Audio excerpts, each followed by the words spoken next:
Saturday's 20th Motul Petit Le Mans from Road Atlanta was a milestone event for the Fall Endurance Classic, the brainchild of Dr. Don Panos in tandem with the race organizers of the 24 Hours of Le Mans, the Automobile Club de l'Ouest.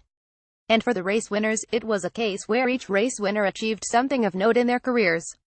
Prototype Dalziel, Hartley breakthrough with Sharp at ESM Hartley, Dalziel and Sharp.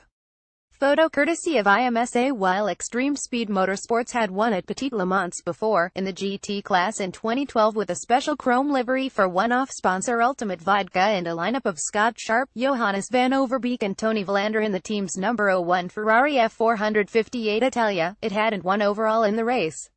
Surprisingly, despite racing for the team for 4 years, Tequila patron ESM veteran Ryan Dalziel hadn't either. Some notable near misses, mainly the 2014 Mobil 112 Hours of Sebring, stuck out as the Scot had managed to miss a win for the team by no fault of his own. Even when ESM went back-to-back at Daytona and Sebring in 2016, Dalziel was racing for the Visit Florida racing team in IMSA, as he raced for ESM in the FIA World Endurance Championship. Either the number 22 or 2 Tequila patron ESM Nissan Enroque DPI was the class of the field on Saturday at Petit Le Mans, and while the number 2 car was lucky to inherit the win once the sister number 22 car driven by Pippo Derani got assessed a drive-through penalty for avoidable contact, it didn't dampen the spirits of the patron team to ensure at least one of the 2 cars won.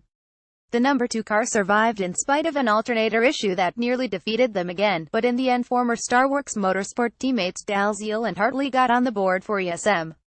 When we lost the lead in the pits from the alternator issue, I thought the race was over, Dalziel said.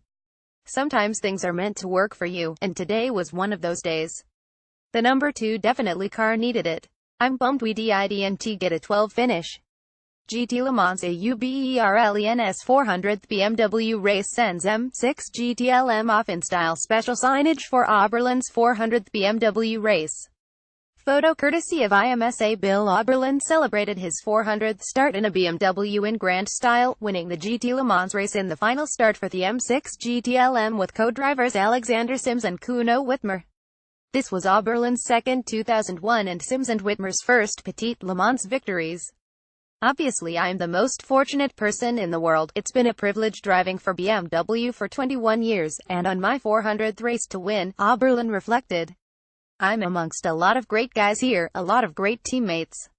A lot of the smartest people in the world here working for BMW. I'm very thankful and so happy. There were no nerves with Sims finishing the race, as Oberlin hailed his co-driver. The only downside, he said, is that the M6 GTLM has reached its zenith at the time it ends its career before the new M8 GTE comes online next year. A couple other tough races limited the pair in the number 25 BMW Team RLL entry to second in points, namely a ladder S mechanical at Veer that dropped them from a sure win to fourth. But Oberlin was still thankful to Sims for making their first year as co-drivers a good win. GT Daytona CDP back on top in US, as Land's young trio breaks through. De Filippi's star shone brightly. Photo courtesy of IMSA. In a 17-car class, European regulars Monteplastic by Land Motorsport toppled the establishment with its number 29 Audi R8 LMS in just its third US start of the year. The team's usual full-season pairing of Connor De Filippi and Christopher Myers featured teenager Sheldon van der Linde as its third driver, who starred along with them. Track support and strategy from Peter Bryn Starworks Motorsport operation helped aid Land's charge to the top. We had an amazing car. I can't believe how strong it was, said De Filippi, who won his first race in the U.S. since a Star Mazda race at Lucas Oil Raceway in Indianapolis, Indiana 2012. My teammates did a flawless job. We proved our young guys can do it. A lot of teams don't give a guy like Sheldon a chance to do it. De Filippi, who's since become a GT star with Porsche and now Audi since moving to racing in Europe full-time, even as he would welcome racing more in America next year, also noted the significance of winning at Road Atlanta. It's been a banner year for him and Land, having won the Nürburgring 24 Hours as well. It's huge. My first major Star Mazda win was here in 2010. It was a special point in my career then. Now it's 7 years later with my first big GT win. It's awesome. Prototype Challenge BAR1 ends class time on top. BAR1 won the final PC race, pictured here ahead of GTLM field.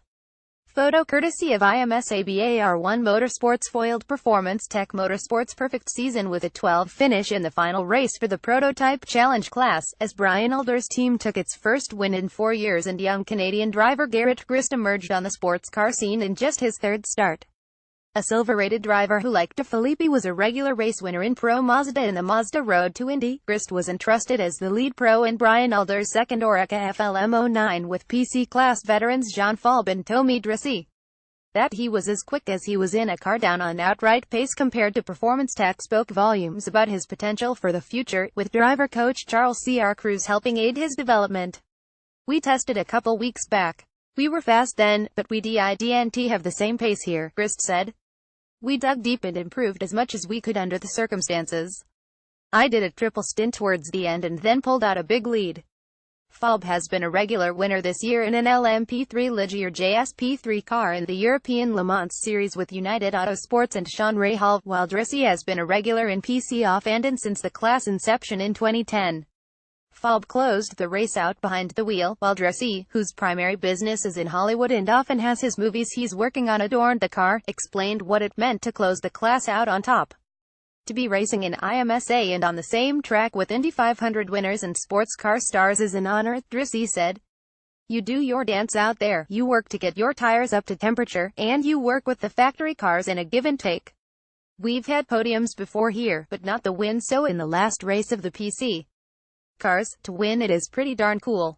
Follow at Tony DeZeno.